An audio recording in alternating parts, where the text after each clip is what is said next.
اور ہمارے پاس بہت سارے کیسز رپورٹ ہو رہے ہیں. خطرے کی گھنٹی جو ہے وہ بج گئی ہے جناب. جو ہم اس وقت محسوس کر رہے ہیں وہ عام گرمی نہیں ہے. یہ دراصل ایل نینو کے خطرے کی آمد ہے جو خاموشی سے جانیں لے سکتا ہے اور ہمیں اپنے پیاروں سے جدا کر سکتا ہے. میں ابھی آپ کو ایکسپلین کرتا ہوں یہ کیا چیز ہے.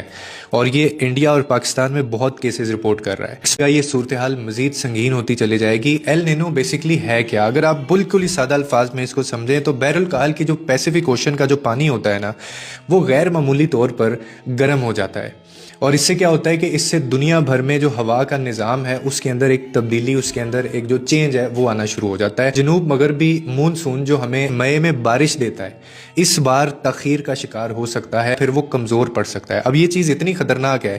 اس کا مطلب کیا ہے؟ اس کا مطلب یہ ہے کہ جب بارش ہونی چاہیے اس وقت شدید گرمی پڑے گی، بارش نہیں ہوگی. اور یہ جو صورتحال ہے نا، یہ بہت ہی زیادہ خطرناک ہو جاتی ہے. اتنی خطرناک ہو جاتی ہے یہاں تک کہ صحت مند افراد بھی ہیٹ سٹروک کی وجہ سے جان سے جا سکتے ہیں. اور یہ سب سے زیادہ خطرناک اس لیے کہ آپ کھڑے کھڑے گر جائیں گے، آپ کو پتہ ہی نہیں چلے گا.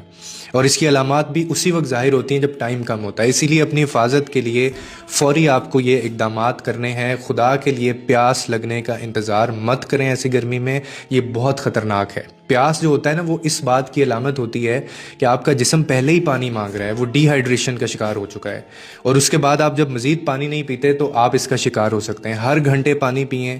بچوں اور بزرگوں کو خدا کے لیے باہر نہ جانے دیں، ان کو اندر گھروں کے اندر رکھیں. ہمیشہ اپنے پاس پانی کی بوتل رکھیں. اس کا سب سے خطرناک جو وقت ہوتا ہے نا، وہ ہوتا ہے کہ آپ صبح 11 بجے سے دوپہر 3 بجے تک، چاہے آفس میں ہیں چاہے آپ کہیں بھی ہیں، آپ باہر مت نکلیں، کیونکہ اس وقت سورج کی جو شعائیں ہیں وہ براہ راست جسم پر پڑتی ہیں. اور اگر ممکن ہو تو گھر کے اندر رہیں. باہر اگر بہت ضروری کام نہیں ہے تو مت نکلیں. اور یہ بھی میک شور کریں کہ اسکولوں کے کھیلوں یا سرگرمیوں کے بارے میں سوچ سمجھ کر فیصلہ کریں. بچے اس کا بہت شکار ہوتے ہیں، کیونکہ آپ کے بچے کو جو ہے نا، اس کی صحت زیادہ ضروری ہے، کسی بھی تمغے سے زیادہ قیمتی ہے. ہیٹ سٹروک کی علامات جو ہیں وہ آپ سب کو پتہ ہے. کیا ہوتا ہے کہ شدید آپ کو سر درد ہوتا ہے، بے ہوشی سے محسوس ہوتی ہے آنا، یا پھر خشک جلد ہونا یا پسینہ نہ آنا. اگر یہ علامات آپ کو ظاہر ہو رہی ہیں یا آپ کسی کو یہ علامات ظاہر ہوتا دیکھ رہے ہیں تو مریض کو سایہ دار جگہ پر لے کر جائیں. فوراً پانی پھینکیں یا اس کو پانی پلائیں. گیلے کپڑوں سے جسم ٹھنڈا کریں اس کا، یا پھر فوراً اس کو ہاسپٹل لے کر جائیں. اور آخر میں یہی کہ یہ معلومات پڑھ کر خاموش نہ رہیں، کیونکہ زیادہ سے زیادہ لوگوں کو پتہ چلے گا تو نہ جانے آپ کتنی جانیں بچا سکتے ہیں.